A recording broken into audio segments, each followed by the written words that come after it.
Eski shahar chekkasidagi kichik soatsozlik ustaxonasida chiroq hali ham yonib turardi.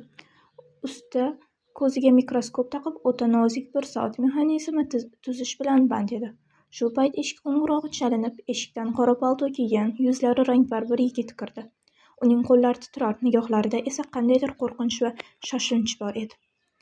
Soatsoz, iltimos, mana bu soatni tuzatib bering, dedi stolga tilla rangi qadimiy soat qo'yib. Bu men uchun hayot-mamot masalasi. Soatsoz soatni qo'liga oldi. U to'xtab qolgan, orqasini ochib ko'rarkan, hayratdan qotib qoldi. Bu juda g'alati soat mexanizmi.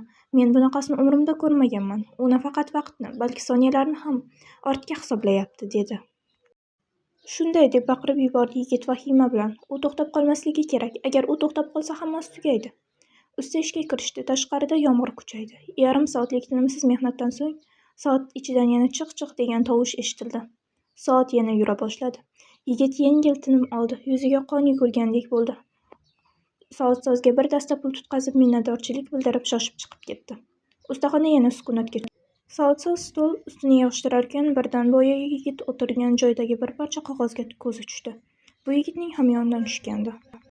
U suratga qaradi-yu, qo'lidagi anjomlarni yerga tushib ketdi. Soatsoz juda vahima ostida qoldi.